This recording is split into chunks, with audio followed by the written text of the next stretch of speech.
You're listening to the Reinvest Podcast, where each Tuesday we will show you how to reclaim, reconnect, and refocus your life by bringing you the top real estate professionals in the industry. We'll pull back the curtain so you can implement these tools and tactics to build generational wealth. Your hosts, Garrett Gatton and Seth Ciminillo. Hey, Reinvest listeners, thank you for joining us for episode 51 of the Reinvest Podcast. This is the show where we're going to show you how to maximize your life, squeeze it for everything that you can through the power of real estate investing. Been a lot in the news here. If you've been following some different articles, bigger pockets, different stuff like that, the big thing everybody is looking towards is that there is over $1 trillion worth of commercial mortgages that are going to reset and balloon here in the next 24 months that people are sweating about. Things do not look good for office. So if you own like just a bunch of office, I'm going to pray for you. That's right. I hope your loans aren't coming due. I hope you have long-term fixed rate debt. And a lot of people, the pivot they're making right now is multifamily conversions from office space. But just a couple things why I bring that up. There's really 2 points on that. 3. If you are in an office or even a retail setting where your loans are going to reset, look for a pivot. And there is time still to look for a pivot. People are taking spaces that maybe were leased up, and through COVID, the shrinking of the office footprint, they're looking at getting creative on how to maximize those dead spaces into cash flow for multifamily, different options that way. Number 2 is look for buying opportunities. I know it kind of sounds crazy, but you make your money in real estate when you buy, and there could be some deals to happen in those spaces for people who can think creatively. And then the third thing that I want to emphasize is the importance of owning cash flow assets. Yes. It's easy. I think commercial real estate can be very sexy and potentially low maintenance. And when you're managing a tenant, that's a business. However, your eggs can be in one basket more so.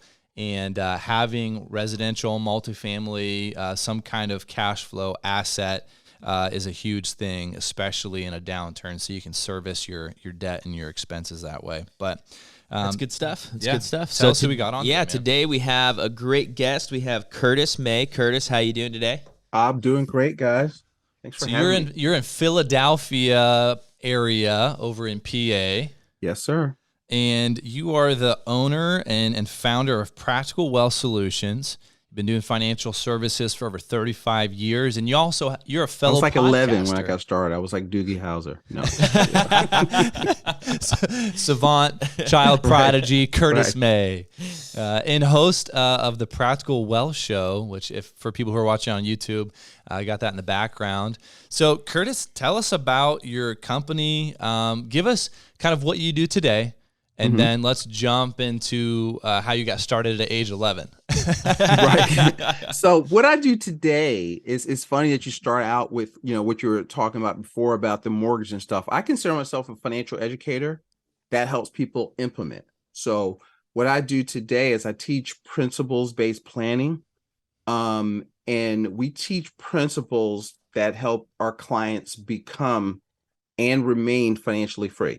Right. And so we have 5 principles and we call it 3 rules of investing. But what I found is I tend to work with, people that I work with, their goal is financial freedom, same as your audience. Right. And so they want work optional income, and then they feel that they can make their portfolio make more money than some fund manager never met on Wall Street. Right. So that's who I work with. So what I do is help people lean into that. Most people if you're an investor, you need liquidity, use of control of capital. Right. So what the main thing I teach is that your financial plan precedes the business and the investment plan. Right. What do you want and why? And then, so we were talking about before we went on, there's steps being skipped that leave you vulnerable, but you don't see it because you're just chasing returns. You're chasing money. You want to be in the sexy part. I want to, fix and flip, but I want to buy and hold, I want to buy this and that. But you have to play defense. So if I were to boil down to what I am now, I'm the defensive coordinator. Y'all guys are offense. That's right. But defense wins championships. So I'm the defensive coordinator. That's arguable. No, no, I think that's good, man, because everybody's got a different entry point into the investment journey, and outside of real estate even. And I think whatever your touch point is, you think that is the whole piece of the pie, right? Right. So I got started in real estate as a real estate agent 3.5, almost 4 years ago. And real estate investing, hard assets, buy and hold investing was my entry point, right? And I thought that was everything. And the longer that I've gone, down this road, the more I see these other pieces of that spokes to the wheel, so to speak, that really fill out what it is that I'm after. And, you start and you're like, well, I got to buy houses. Well, why? And a lot of these guys, the Tony Robbins, the guys that are kind of zoom out and focus on wealth and what you're talking about, they try and put things kind of in their proper place. Yeah, that's, it's that, but I think you have to pick the vehicle that you like. Mm-hmm. And, but I think you got to figure out, well, how do I know if I've won? What is financial freedom look like? And then, what do you want? Because here's the framework that we teach. Principles drive strategy, strategy drives tactics. Mm-hmm. Okay. And so tactics are, like, let's say, products that you buy, but there's no, like, I'm in the financial world, there's no financial product in of itself is going to take you to glory. Like a strategy I teach is something called infinite banking, but it still has to go within the context of how does it help? What's the problem you're solving? Right. And what are you trying to do? Where too many people focus on the tactic, like some insurance policy, and people miss the whole thing. Yeah. Because they're focused on, the tactical aspect of it and not what they want, how you've won, because there's lots of different ways to do real estate. So, what would you like? Multifamily? Do you like single family? Do you want to do turnkey? Do you want to do, notes? I got clients that do notes and, so what do you want to do? Because one of the things that we teach is investing is about becoming something, not about buying something, right? Yeah. So it's be, then do, then have, right? And see, most people, so the financial industry is catered towards people that want to hit the easy button. They don't want to think. They don't want to learn anything. They don't want to become an expert. But everybody that's good at something, they practice, they study, they become an expert. They understand what they're doing. They have control over it. So just look at the Forest 400, look at any successful investor. They want control, okay, of the deal, and they know what you're doing because investing is not risky. This is what Kiyosaki would say. And being uneducated is risky. Yeah. Right? Isn't it funny? Our brains aren't conditioned to think that way, though, right? Yeah. And one of the guys I love listening to is Jocko Willink. I'm not sure if you're familiar with him. He's retired Navy SEAL. Oh, the Navy SEAL. Yeah. Extreme ownership. That's kind of like I just got that book in the mail. Did you really? Yesterday. Well, I'm in the Two Comma Club and he's speaking at Funnel Hacking Live. So I'm going to that in the fall. So we'll see him. Yeah. Oh, really? Awesome. Well, dude, he's a hardcore guy, but really the title of his book's worth everything. Extreme ownership. It's what you're talking about. We kind of want to alleviate ourselves of having to know or be responsible for something. We want someone else to do it for us. And guess what? You're going to pay that person to be the expert for you, right? Or you can be the expert. And I think let's distinguish what we're talking about. We're not talking about being all things because you can only do a few things well. People come to you as an expert and say, help me. But I'm talking about somebody taking ownership of their finances, taking ownership of their wealth creation and empowering themselves versus going to somebody and saying, I'm just going to put this away in a 401k and I hope everything's going to shake out in the end. That is not being proactive. Yeah, listen, I tell people, if that's how you think, don't call me. Right? Because it's your money. It's not my money, right? And so I'm the guide. I'm Yoda, right? You're Luke. Yeah, there you go. And I'm just letting you know, now you know the force exists, but you still have to go through the trials to become a Jedi, right? And so I'm your money for life guide, as we call it. And that's the key, because what I teach is, to your point, we call it the 3 rules of investing. Invest in what you know, or invest in knowing. Okay. So you got to invest in what you know, invest in knowing. You want to invest in what you can control or influence the outcome of, and don't chase returns. See, most people are chasing returns because they don't want to take responsibility of their finances. And I think the other point to one of your early points you started out with, we teach that I want people to think from what I call a macroeconomic view. You Yeah. got to know, because I had a mentor say, look, if you know what's going on, you'll know what to do. Yeah. Right. And so, because if you understand, I'm a student of because I learned from Nelson Nash for Austrian economics, in the business cycle theory. So there are reasons why markets go up and down. Most of it's surrounded around the Fed. And so if you start to understand what is kind of making these things happen, you'll know how to pivot. You'll see it coming, and so a lot of people are so myopic. I'm in this thing. One of the things I learned from listening to what's that show, the real estate guys, and listening to, they always talk about the different, you said we're real estate investors, but they talk about gold and silver. They talk about this and that, because they're different asset classes, but they all work together, and you just need to be more knowledgeable. So that's what I try to do. And that's kind of what I try to share with people to, read a book. You got to be, I think you read a book a month, you got to read a book a month on money, right? One on money, one on skills, right? Because skills is what make money. You need to get better. Like in real estate, what's the skill? You need to learn how to negotiate. It is marketing. It's leadership. You got to lead your team, because investing is a team sport, but you got to work on that stuff. How are you good at solving problems? Are you? How good? Because money follows value. So you have to learn how to solve problems. Entrepreneurs solve problems and get for a check, for it. right? And good and for a profit, do. solve problem for a profit, right? And so what you want to be able to do is, the more problems you can solve for your seller or whoever, that is in direct correlation to your income. And so people want more money, but money is a result of creating value in the marketplace. And they focus on the wrong thing. They don't focus on, how can I serve more people? How can I solve more problems for people? And they don't know where money comes from. Right. So this is Curtis today. This is what Curtis is doing now. He's the financial wizard. So let's rewind. And how did you even get into financial planning? What were you doing anything before financial planning? How did you end up here? I was barely on the team at a Division II college, and I realized the NBA was not looking for 5'11" shooting guards with a mediocre handle. Hey, at least you were able to accept reality. Yeah. You're like, but Spud Webb, right? I met him. Like, I went to a party, he was there. I was like, all right, and I could jump, but I couldn't jump like that, And I had like a 36-inch vertical, but where I was at, everybody could jump like that. So, so I transferred from a school in North Carolina and went down there, and it was like Superman going back to Krypton with the red sun. Like, everybody, all of a sudden, everybody was as fast as me, could jump as high as me. It's like, okay, what happened here? I used to be Superman. So, but anyway, I have the opposite end of the spectrum. So I have I'm 6'5", and I did like the white boy dunk, right? Where I could dunk. I never forget, I went to I was at a park playing some pickup basketball, and all these guys were looking at me, and they're like, because yes, you walk at a pickup basketball game, and everybody's looking at you thinking, is this guy legit? Right. So you have to prove yourself. And I knew one of the guys there, and he put me on the spot. He's like, hey, this guy, my boy Garrett, he can dunk.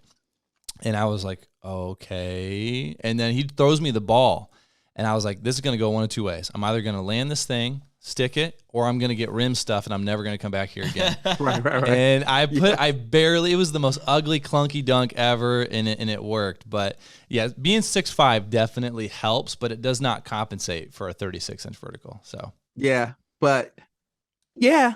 I mean, I was fast, but I was fearless about, I would not be afraid then of taking somebody to the hole, and contact, and dare you to try to stop me. So that was at 17.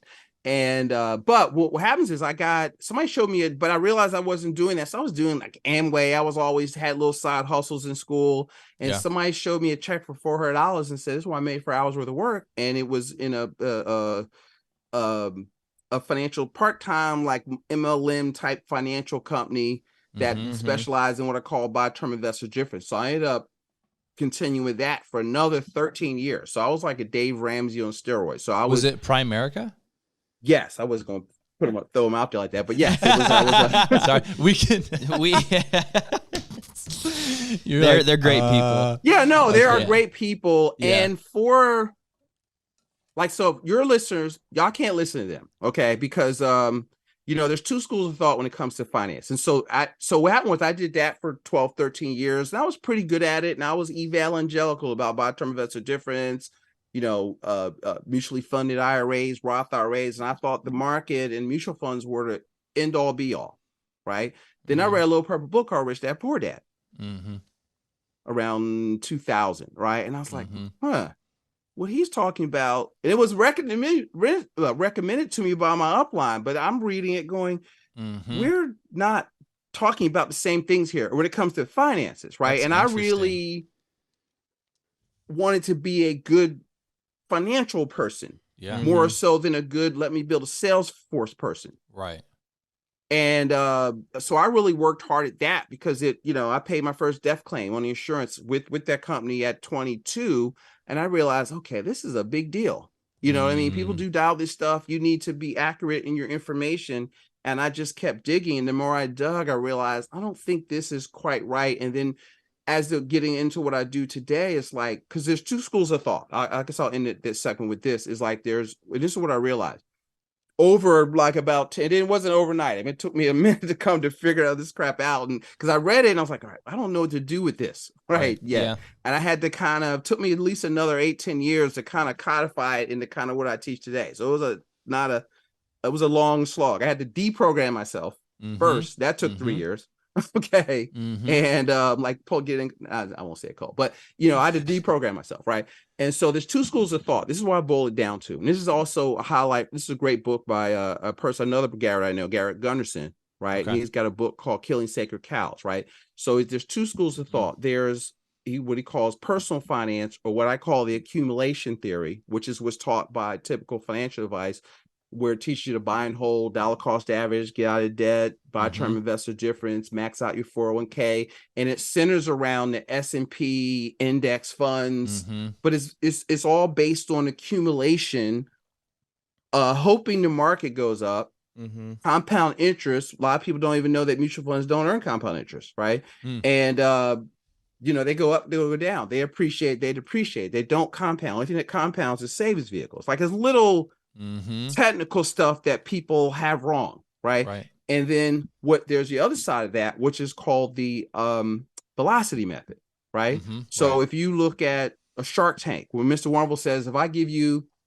$500,000, what's he want to know? How soon am I getting my money back? The Burr method, that's velocity of money in real estate, right? I spoke last year at the Laundromat Millionaire Conference. And so velocity to these laundromat owners, where I'll teach them some of the stuff I'm talking to you about, was they want bigger, more efficient machines and dryers because they can get people in and out of the mat faster. That's velocity, because you can turn over a restaurant, how many times you turn a table over. So velocity, that's just an economic principle. It's not a product or anything, right? Yeah. The second thing they look at is they want, to your point, cash flow. Right? You want to buy assets. If it doesn't cash flow, it's not a good asset. It might be an asset, but it ain't a good asset, right? If it doesn't produce cash flow, because you can't eat equity. So too many people focus on net worth. You can't eat equity. Okay, that's a lag indicator. I want to buy assets that send me a check, unless So, we're all in one accord there, right? And they focus on leverage. They're not trying to get out of debt. Debt is money. You have to get, there's constructive debt and destructive debt. Right. And so if you're, if you want $100,000 worth of stock, guess what? You need $100,000. Yeah. You know what I mean? And so if you want $100,000 worth of real estate, the true answer is it depends how much you need, but let's say on the, for a beginner level, maybe 20%, right? Yep. But so that somebody else will loan you 80% to control the asset, and you make money when you buy it, to your point. And the tenant pays the loan back. So, we call it, don't hurry to a whipping. You're not trying to pay extra on the mortgage. You're not trying to do all that dumb stuff. That's all a waste of money. And what's the fourth thing? Oh, and then, you look at banks and institutions, they buy like permanent products. Banks store their tier 1 capital in permanent life insurance. Right. And, or they'll buy annuities instead of putting money in 401ks. They buy fixed products. They don't gamble. Right. Okay. Right. And see, but here's the thing. So this is kind of what I teach.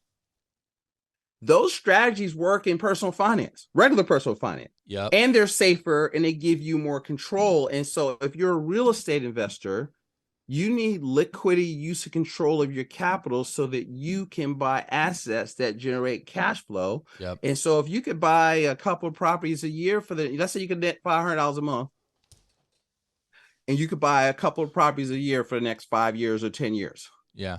To me, that's better than trying to get $2 million in 401k. Yeah. Well, Yeah. let me pause real quick because I want to set you up for this, Seth. Seth is a perfect example of what you're talking about. So before Seth got into real estate and we started working together, you were working at a restaurant as a manager, and you wanted to buy your first piece of real estate for yourself. So walk through your first acquisition, just at a high level, and then how you leverage that to buy where you are now. Yeah. So I knew I wanted to invest, started listening to podcasts and stuff like that. And to your point, I was like, just throwing money in a Roth IRA isn't really going to cut it for me.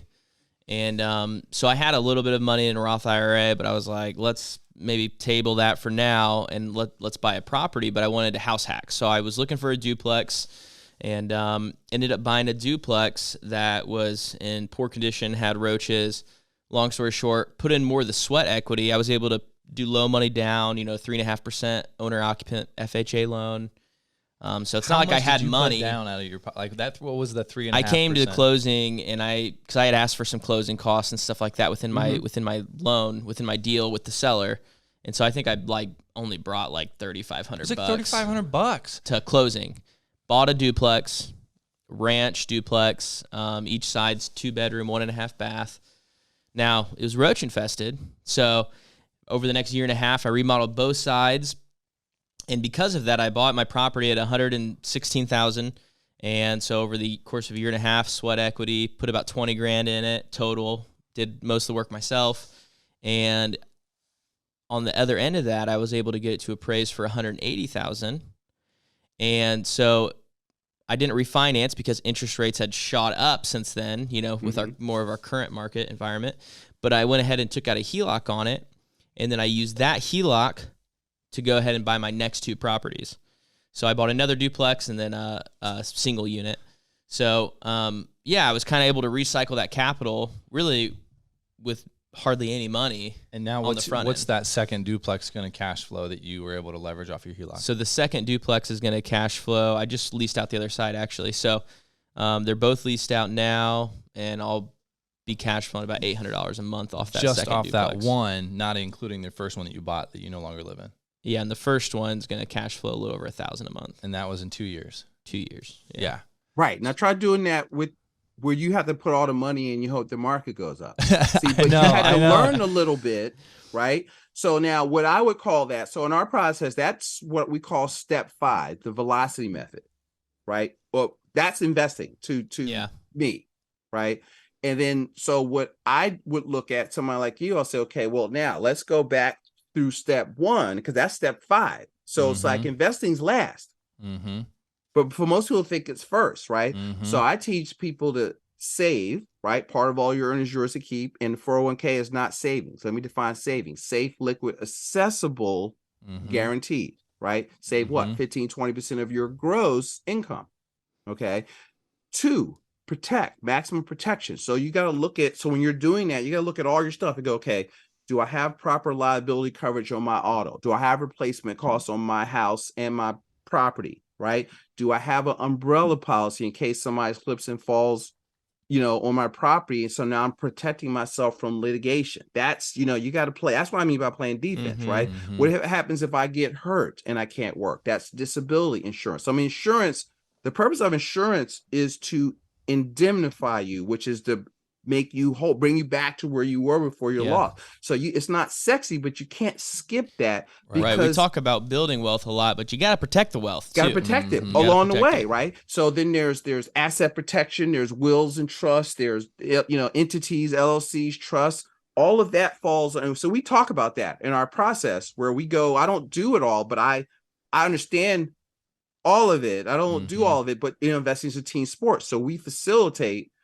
getting that stuff implemented. I have a 1-page financial plan where we go over each section, that we look at your life insurance, and that's principle 2. So it's maximum protect. Most people are underinsured. Like if you're 40, you take whatever you make a year, multiply by 25. That's how much life insurance you're supposed to have. Wow. Okay. Or not supposed to have. That's how much you can have. That's what the insurance company calls your economic life value. So now you're because what's the problem? You're gonna live too long, you're gonna die too soon, you're gonna get sick and live, you're gonna get sued. So you have to protect yourself, right? Yeah. And then it's legacy, full replacement of assets at death guaranteed. Then it's principle 4, liquidity. Okay. Mm-hmm. See, so you listen, if you don't have like 90 days of cash, I don't think you should be investing. Like if you have cash, I wouldn't put it in a 401k because you don't have access to it. You're locking it up for 30 years, right? Because Wall Street changed the language and you think you're saving for retirement. Mm-hmm. Retirement's a flawed concept. Don't get me started with that one, right? You know,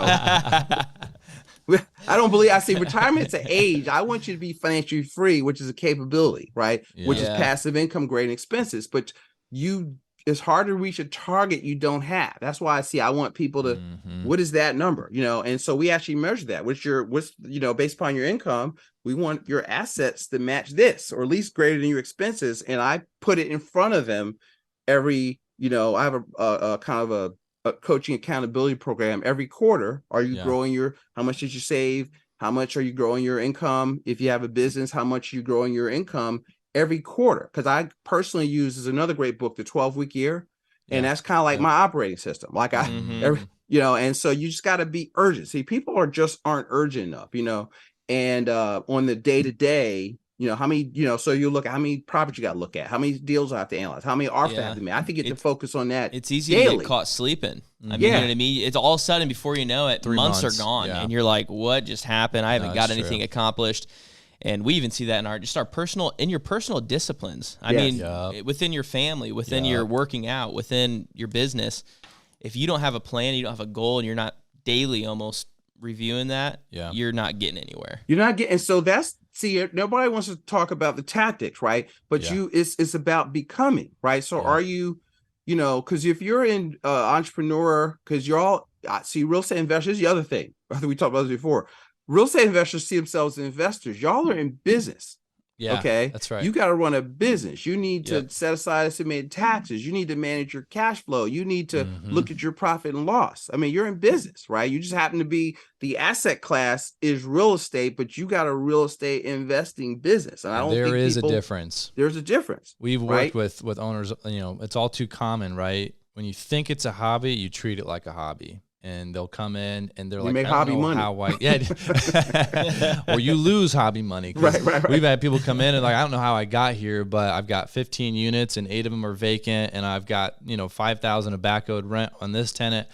And it's easy to sit there as a professional and be like, how'd you get here? But it's easy to get there because when you don't monitor it, you can't measure it. When you don't measure it, you can't improve it. So can you give us a case study for somebody that you're working with? You don't have to use, whatever the confidentiality you have to protect there. But I just want to give somebody listening kind of a concrete, avatar. This guy was 25. So let's take this through somebody I'm thinking about. I was just talking to, so I have she's a stud, really. She's really a strong investor, but I looked at her stuff and the person had like $3 million of assets. She did multifamily and had at the time, 6 figures of gross cash flow from that. Wow. And so, but when I looked at her, so I have this little 1-page plan that goes over, save, protect. So not really saving because nobody values liquidity out of that money. Like if you make $100,000 a year, I want you saving at least 15,000 of it. So you can add to your liquidity pile. So not enough liquidity. Several LLCs, no liability coverage. I said, so LLC is a limited liability company, right? So that's not the first line of defense. Your first line of defense is insurance, right? So you let the insurance company go to work for you. So just looking at that, I saw gaps where she was vulnerable. That needed discussed. Not enough savings. And then looking at where it's okay. Now a few of the properties are not cash flowing like they was, and she's feeling a little pinched. Now she's smart. She'll get out of it. She's a really good investor. But, that to me goes to, you need to keep, you need to have like a cash machine, something operating to bring you new money where because you can live paycheck to paycheck as an investor because you're just waiting Yes, you can. for the rents to come in, right? And so I've done that too. And so I see a lot of that. Whereas you know, what are you doing to make money during the week so that, or even like, let's talk about agents, right? So agents will get, I said, you should be doing something that has a shorter sales cycle because by the time this commission comes, you are just paying back all the bills you didn't pay for the last 2 months waiting for this big check, right? So you got to manage your cash flow, even it out, you know. So this has happened to me, you know, so I'm in business. So all the business people understand, you know, what I'm talking about. And you have to watch your money, watch your pipeline, that kind of stuff. But anyway, so what this person, we just kind of, all right, she was doing well before she met me. But what happened was I just identified some gaps and I gave her a better place to, you know, start saving and a better place to store her liquidity, the strategy we call it be in the bank. Because what people do is what investors do is the other part. They don't understand opportunity costs, right? And so you put money in, you take it out. We call that drain the tank. And even if you put it in another deal, what people don't realize is you finance everything you buy. So even if you pay cash or you put a lot of money in, you're either paying interest, use someone else's money, but when you pay cash, you give up interest you could be earning because equity has no rate of return, right? And so a lot of people, so there's a way to kind of leverage your cash, put it in the deal and still have your money making money. So we try to, you know, most people give most of their money away because they don't understand what we call wealth transfers, right? And opportunity costs. And so I kind of bring that concept into personal finance. And so it's like a lot of times, like we're a successful person, they're doing great and they would do great if they never saw me again. But you're transferring away $2 to $5 million. Transfer meaning money leaving your asset column and going to somebody else's, right? So if you pay a tax you didn't have to pay. That's good. You see what I mean? That's it's not just the, let's say it's $20,000. Well, let's say you're good at getting, let's say you can get 12% return on your cash on your stuff, right? And so, let's talk specifics. I think you're alluding to using a life insurance policy as a vehicle to keep that in-house and recycle that. And then the tax side of things, those are too high big. Level, not trying to go into detail, but yes. No, that's good though. But I want to connect because Seth and I, you know, really in the last 2 years were exposed to the life insurance policy as a vehicle to fund investments. And then, you know, you mentioned the infinite banking concept, that idea of banking on yourself, paying back your interest. And there's definitely some nuances to that. However, we're actually working with a company right now to get that set in place so that we can have, you know, in 5, it's not a quick thing. It's not gonna, in 1 year, it's not going to feel like we've got that, you know, access to capital, but it's in for the 3 to 5 years. And what we're talking about right now is building foundations. Okay. And if you're an investor, a good investor is looking long-term. They're looking downrange, and right when you're starting, you're kind of on the hockey stick side of things. But if you can stay on that bottom, it's kind of like bamboo for the first 5 years, grows under the ground to establish that root system. Well, then once it pops above the ground in 6 weeks, it grows 90 feet. And that's kind of that life cycle of an investor is you build the foundations, you put the right systems and vehicles in place, and then things compound and happen very quickly. It's like building a skyscraper. You have to lay the foundation. Right. You gotta dig down. And so the foundation, like my first 4 principles are laying the foundation, right? The liquidity piece, like I said, look, there's different levels to it, but it's like, you know, the first month, 2 months, you leave in the bank. I told you got to have ATM money, but everything over that, we use a series of, you know, we specialize in whole life, but properly structured dividend paying whole life with a mutual company. So that's specific, right? And, you know, I make people read Become Your Own Banker. Okay, because it's be your own banker. It's not, you know, so I don't sell insurance. I'm gonna help you buy it, but it's got to be properly structured for cash. So a lot of people say they're doing it and they have no freaking idea what they're talking about. Now I'm getting hype. All right, so because that's like a pet peeve. Like I'll be on like I don't not on Clubhouse that much anymore, but like on Instagram and seeing these people, like these people have no idea what they're talking about because they think it's about insurance. Okay. And so the problem is, and if you read Nelson's book, he says, listen, this is not about investing. It's not about Rates of return is about the fact that you finance everything you buy. Who controls the banking function in your life? Because all of your money, all of your rents, all your cash outs are going into somebody's bank. Guess this message resonates, and it should resonate with people now. The last 5 years, money has come easy. Yep. Right? I want to go out and get a loan. I mean, you could fog a breath and get a loan. You know, like bankers are closing, and it's like, thank you. Fog a mirror and get a loan.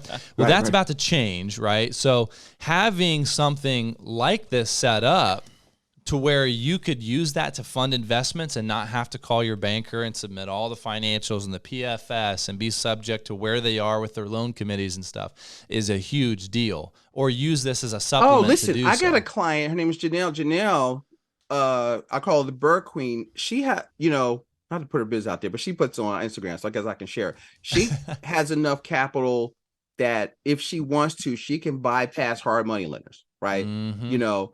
And get to 6 figures with a fax or a phone call, right? Wow.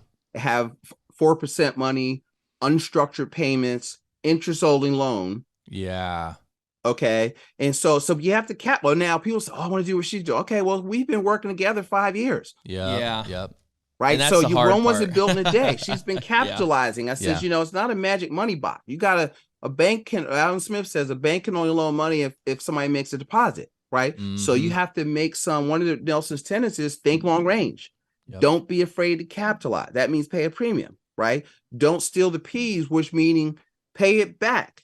Okay. Mm-hmm. With interest. Right. That's what we call EV, economic value added, or being an honest banker. I mean, so if I'll take a loan, let's say I borrow 10,000, even for like a major capital purchase, right? Not even forward invested, but we're going on vacation. So I'll put it on a credit card.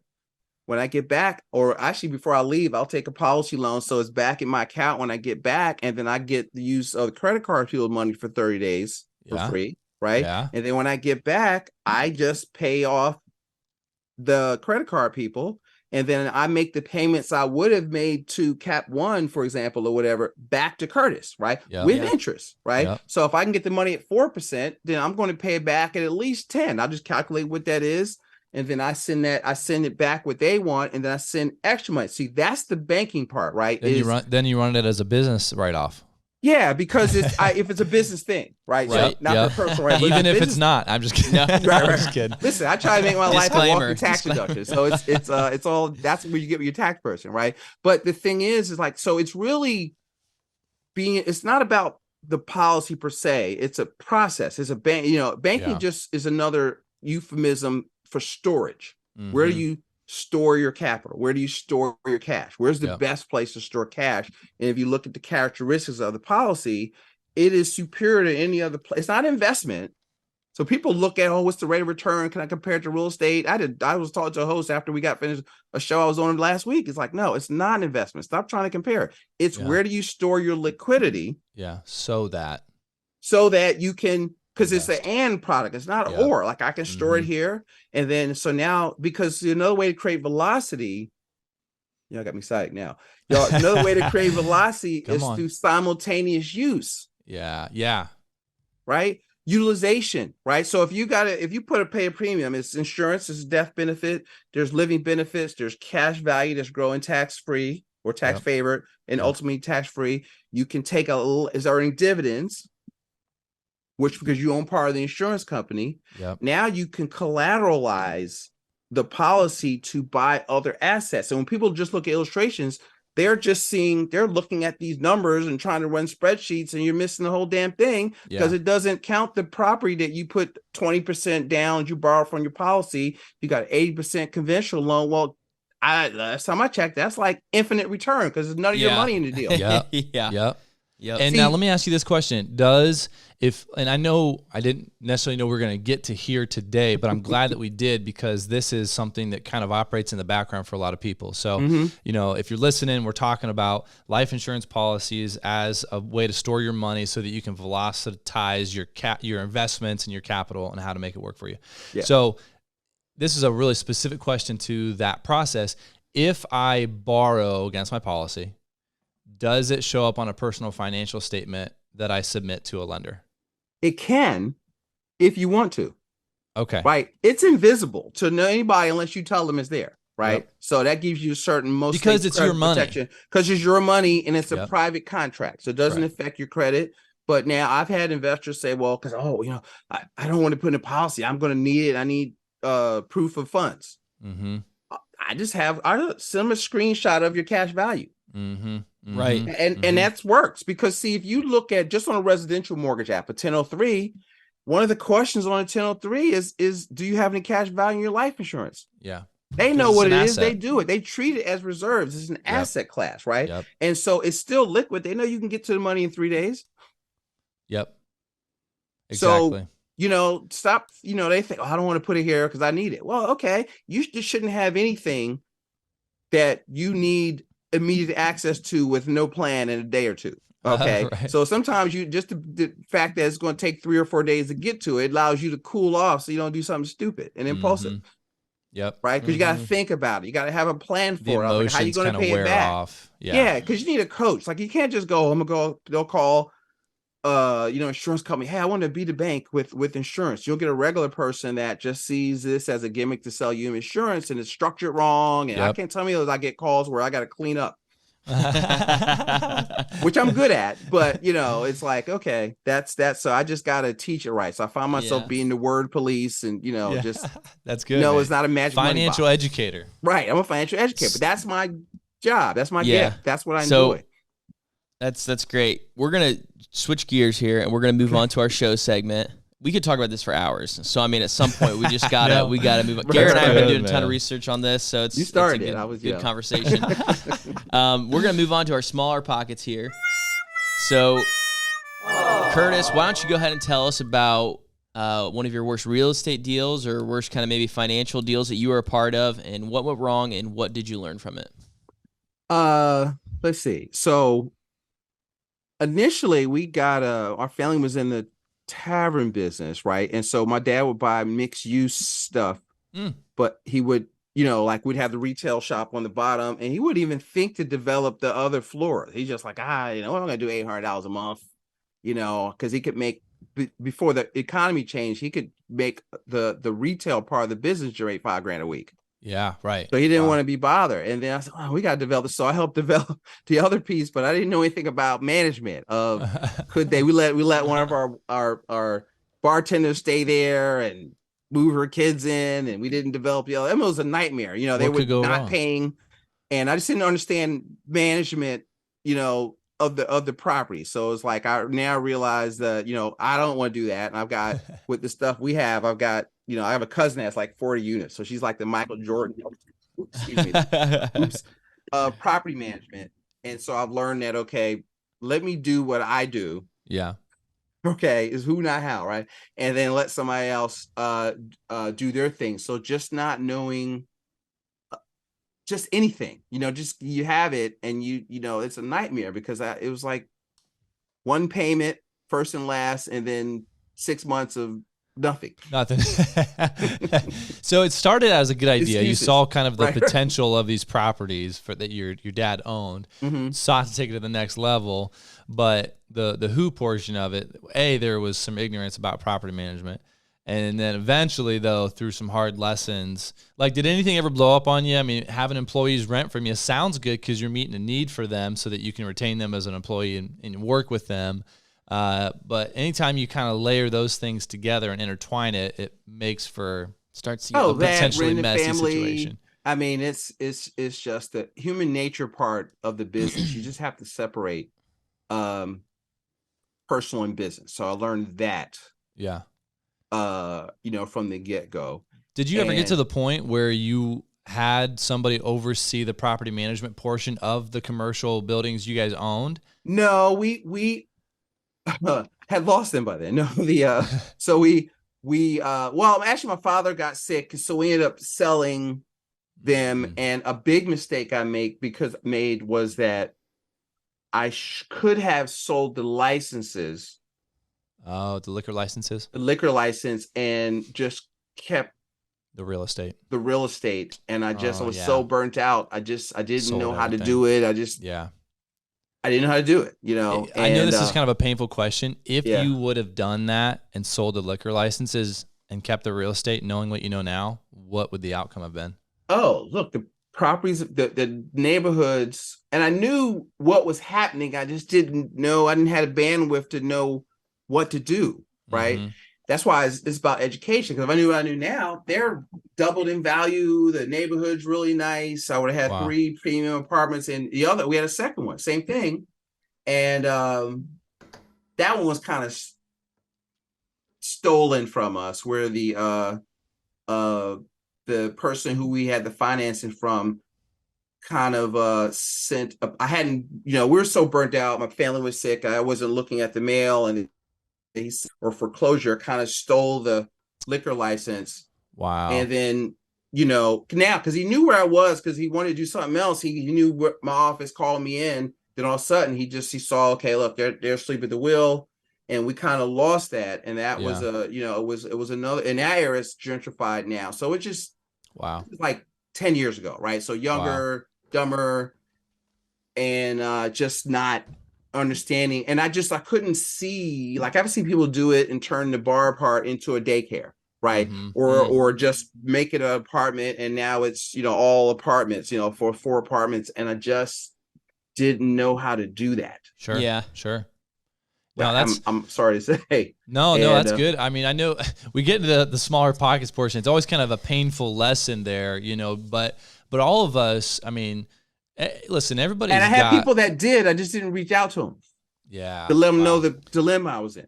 Right. Yeah. And maybe they could have spoken into the situation and said, hey, Curtis, hey, look at this a different way, and we can actually help you get there. Because a changed viewpoint can change your life. That's why you got to get around, people that, because it would have jumped out to them immediately. I just was so put upon and bummed out and stressed out that let me get rid of this stuff. Yeah.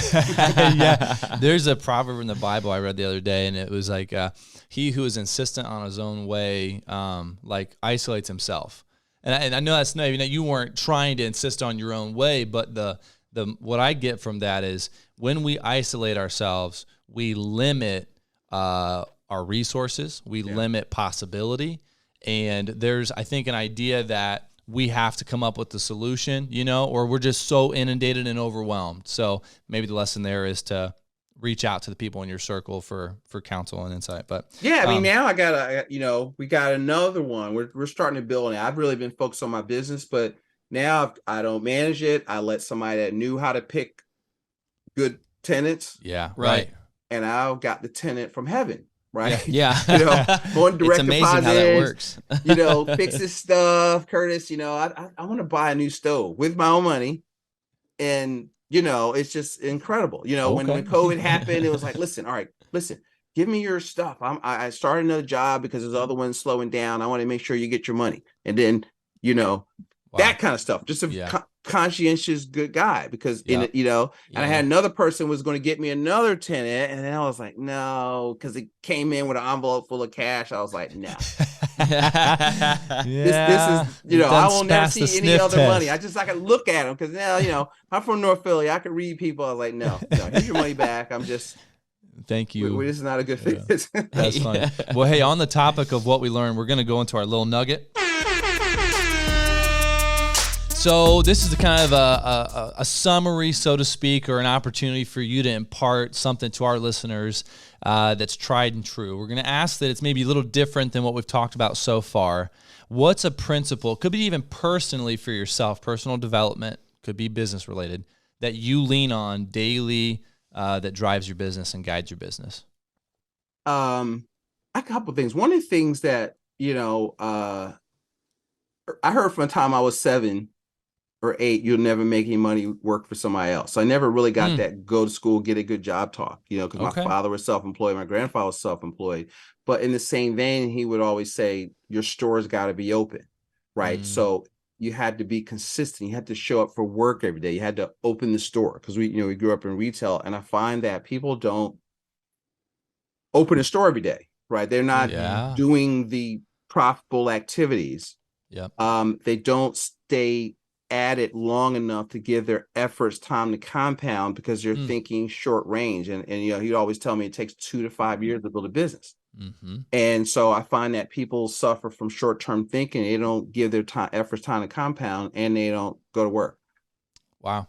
Yeah, that's pretty simple.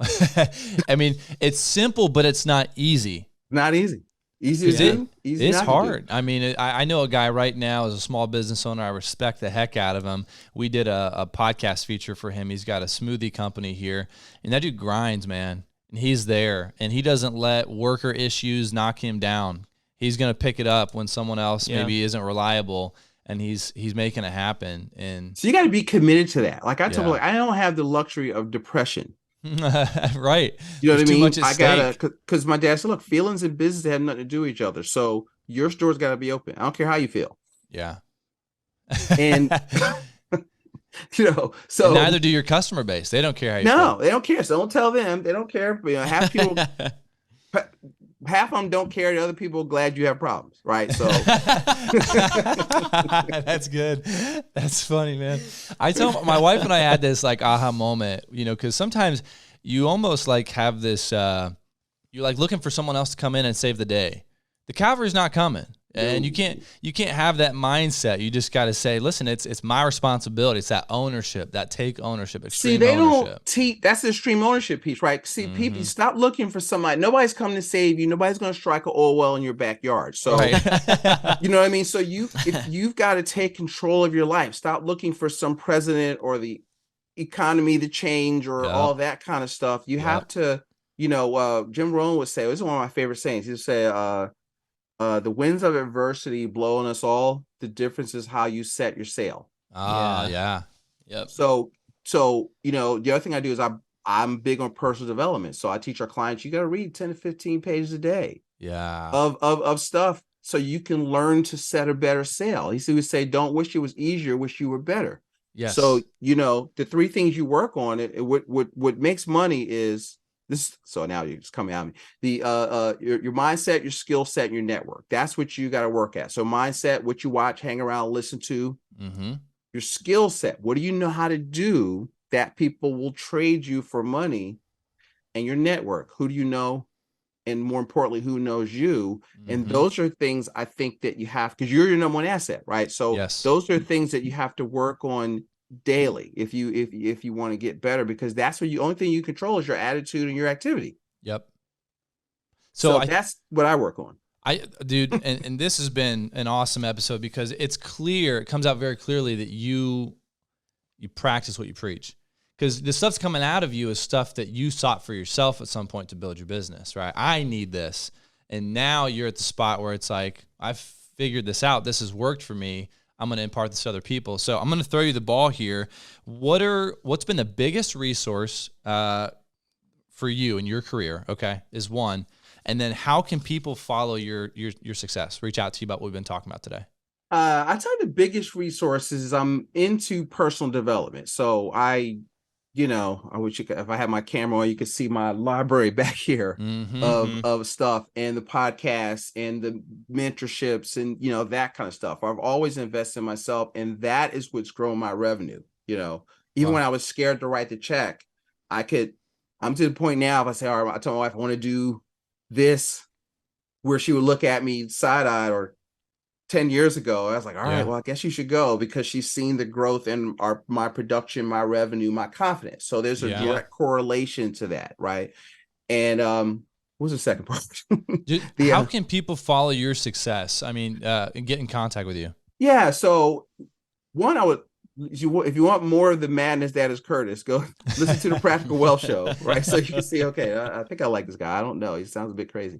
And I would check out our website, Practical Wealth Solutions, which is like a hub where you can go look at our content, go to our YouTube channel, and we try to put a lot of educational content out, because my philosophy is that, when the student is ready, the teacher will appear. Yep. And so if you watch the stuff, then also there is something on our page that says apply to work with Curtis, and you can actually make an appointment. We have a complimentary strategy session. I have a link on the website that says Be the Bank, and we'll send you. We have like a free webinar to give you it's an introduction. Nelson used to teach a 2-day 10-hour workshop on this stuff. So I'm at best giving you a preamble, right? And but at least you'll have a pretty good economic. Why would you do this? Yeah. Why would you use insurance? Where does it fit? Yeah, in my because strategy. the wealth tool is the real estate. This is Mhm. just a place to store your liquidity. So a lot of people get that stuff confused. And so I'm an educator. So I don't try to talk people into stuff. I just want you to learn, and then we'll, guide you through, get your finances together. Yeah. And because you see on my background, your economic situation is a matter of choice, not chance. So you have to choose to be rich. You have to choose to take control of your life. You got to choose to set a better sail. And what I try to do through our shows, through our mentorship, and our we have a newsletter called the Cash Flow Nair. So the goal of our call is to get you to what we call the glorious position of FU, which is passive income twice your expenses. And so I'm big on education, right? Of taking control. You're like getting tougher, right? Yes. And that kind of stuff. So in my world, Curtis is going to coach you. I want to make you stronger. I want you to be in control. I want you to focus on the main thing. Well, dude, you look like a coach. I mean, you got me hyped and ready to go. So, hey, man, those links will be in our show notes. Please, if you enjoyed today's episode, go check out his website and poke around his YouTube channel and for more research what we've been talking about. I have a gift too. I gotta fix it and send it to you, but it's a one-page website for your listeners where I have a report on it called the 5 principles of personal finance. So it's kind of based on our process. So I'll send you that so you can give it out and they can opt in and get the free report. Awesome, man. Awesome. Hey, it's been a pleasure today. Thank you so much for joining our show. My pleasure. Thanks for having me. Awesome, man. As always, excited that you joined us on another episode of the Reinvest Podcast. If this episode added to your tool belt or left you feeling inspired, go ahead and share it with a friend. Stay tuned every Tuesday for new episodes. And if you want to get in touch with us, go to our LinkedIn or Facebook profiles and shoot us a message. Move farther, reach higher, and grow deeper. See you next time.